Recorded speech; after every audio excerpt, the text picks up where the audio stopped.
Your experience also was slightly different. You attempted to get on the kinder transport and they never got back to you. Correct. And so you make the decision at what, about age 16, that you're going to leave your family, go to Berlin, and try to make it on your own? Tell the students what happened. Well, since I couldn't get on the kinder transport, I was determined to leave Germany. My dad kept saying no. He said he was a German. He was in World War I. He was committed to Germany. He flew the flag every day, which he couldn't after a while. And Dad said no. Whenever I brought up the subject, he said no. I said, Dad, can't you see what they're doing? They're killing Jews right and left. He said, I'm staying. Well, I was most uncomfortable. I was always afraid. And I had, after Kristallnacht, I worked as a maid, and I was working starting early in the morning until late at night, and the more I thought about it, the more I felt I was going to leave, if Dad was in favor of it or not. Well, I heard that 1,000 Jewish children could go to America. You know, many of the countries did not accept Jewish refugees. In other words, they closed their doors.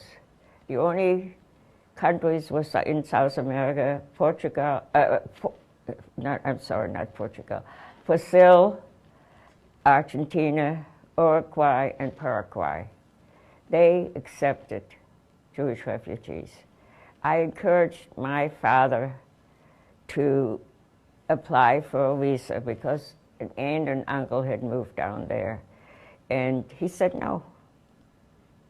When I heard that 1,000 children could go to America, I applied. I forged my father's signature, and I was accepted. Someone in Wilmington, Delaware, signed an affidavit saying that if I would come to the States, they would take care of me. I had an affidavit. I needed a visa. And at that time, the American consulate was in Munich. I bought a ticket by train, went to Munich.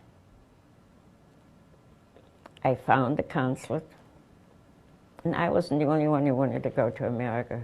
There were hundreds and hundreds of people waiting to get into the office. I stood in line 3 days, no food, no toilet facilities, plenty of rotten eggs, and plenty of rotten tomatoes.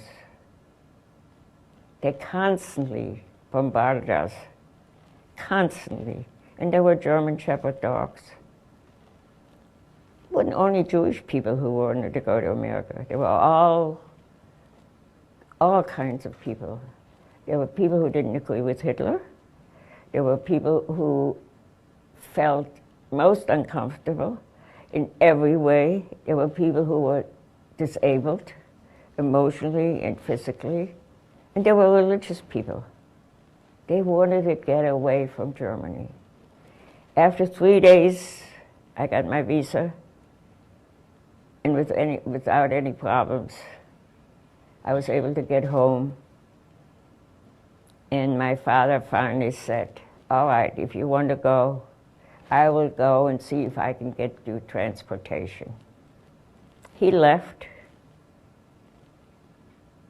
and we didn't hear from him for 3 months. We looked for the mail, we looked for a letter, nothing. And I discussed with Mom, you know, I've got the visa, I got the affidavit. I said, there's a rumor that if you go to Berlin, that you can go through Poland and then through Russia and then to America. I said, please let me go. And Mom said, oh, you're too young, you're only 15 years old. And I said, well, I have to go. And the reason I have to go, Mom, because I want you and Dad and my brother, my little brother and my little sister to come to America. Finally, Mom gave in and said, okay. I took the few pictures that were left, and put them behind the lining of the suitcase because I was sure once I would go through security that they would take the pictures and tear them up. I went to Berlin, and that's when I saw Hitler. And those images you refer to, those are some pictures that students have been able to see as you've been telling your story as well, Okay. because you have copies of them that you've provided for the Holocaust Center here. So you're in Berlin for a lengthy period of time attempting to get transportation out. Yes. And are you working? Or are you staying in like a youth hostel? Where are you? I'm at an office which was rented by some Jewish people, and they had to pay 3 times what it usually is for rent. I worked in a soup kitchen, and they call it soup. It really wasn't soup. It was like water with some root vegetables. And I slept in a bombed-out synagogue. The only thing I had was a blanket and a pillow. This was it. And if it rained, and the sun was shining, it was wonderful.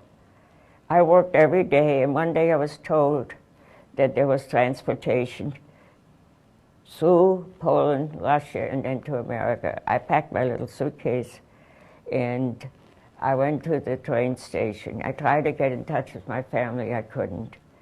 And we sat on the train. We, many refugees, we sat on the train for about 5 hours. And then the stormtroopers came and threw us literally off the train. I went back to the place that I'd spent so much time, and I got a letter from my mother, which is very unusual because all the mail that came from Jewish people going to Jewish people was opened. And most of the time you got a letter that it was nothing but few words, and anything important was cut out. Mother said that my dad would be a certain place at a certain time in Berlin. I met my dad, and he told me he couldn't get transportation. We said our goodbyes. He told me to be a good girl and to believe in God. That was his last words to me. I went back, and I did what I had to do, and every day was a new experience. Something terrible would happen. And then World War II broke out. English bombers came over to Germany, bombed Berlin, and the Germans had anti-aircraft. It was like 4th of July. The sky was lit up, and I watched it until one day a piece of red metal fell right next to me, and I decided it was time to go in. I spent a number of days really very unhappy and crying, and finally I decided it wasn't doing me any good. I had to do something, and I went to the office and I begged them to find me transportation. And they said, okay, we'll try our best. Well, 2 weeks later, I was called to the office and I was told that I had transportation to America by plane from Berlin to Paris, from Paris to Barcelona, and from Barcelona to Madrid, and then by train to Lisbon and an English boat that would take me to America. I was very excited. Here I was going to America. It was wonderful. It was a small airplane. We got to Paris, we got to Barcelona, we got to Madrid. I don't speak Spanish. And I tried to find the railroad station. I couldn't find it, and I would ask people. Nobody understood me, and I didn't understand them. Spoke Spanish. After a while, I happened to have a pencil and a piece of paper, and I drew a train. And God was with me because the woman realized, was trying to show her, you know, that I wanted to go someplace, so forth and so on. She took me to the train station. I got to Lisbon, and I had the same problem, language. By the time I got to the harbor, the English boat was way out at sea. Here I was, by myself, no one to talk to, plenty of refugees because there was war, and I just followed people. I got to a big hall, and there was coffee, and there was bread, and there was a bathroom. You could wash your hands and your face. I thought I was in heaven. They gave you a pillow and a blanket, and they said, make yourself comfortable. The next morning, I went to the British shipping line and asked for my money back, and after a lot of back and forth conversation, they decided to give me half of what the money was worth. I went to all the shipping lines, and no one was going to America because all the shipping lines were concerned about U-boats. The last one was a Japanese freighter. I said, well, what difference does this make? A freighter or a ship? I'll go to America. And I asked the man at the gate, are you going to America? And he said, yes, we're going to New York. And I said, can I have passage? And he said, how much money do you have? He spoke a beautiful German, and he asked me how much money, and I showed it to him, and he took it. And the accommodation were very poor. There were other refugees. Halfway across the ocean, someone said, we're not going into New York, we're going into Baltimore. Well, I had never heard about Baltimore. The only thing I knew was New York, America, and the Statue of Liberty. That was it. I cried. I hadn't cried when I left my father and mother. I hadn't cried at all. And I cried. And I cried because I was not going to America. I was going to Baltimore. We got to Baltimore, and I found out it was America. And you know, you don't get off a boat or any kind of transportation from one country to another without people looking at your passport and all your papers.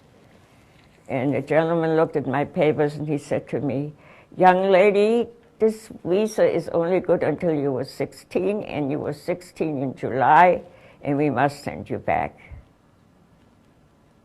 I was devastated. I didn't know what to do. I begged, and I pleaded with him, and he went back to his superior, and he came back, and he said, we have to send you back. I said, I'm not going back. I'm going to jump. And he said, go ahead and jump. I mean, it was foolish on my part, but it's the only thing I knew what to say. After a while, the superior came out, his superior came out, and he stamped my passport. I got down the gangplank to the people who were standing there, and somebody held up a sign, said Ilse Katz. My maiden name was Katz. And I went to them, and they informed me that the people who signed the original affidavit wanted a boy, and I was a girl, and they didn't want me. Here I was in America. Nobody wanted me. Well, some very nice couple took me in, and I stayed with them till I married my husband. Thank you for sharing, Elsa. That is an incredible story.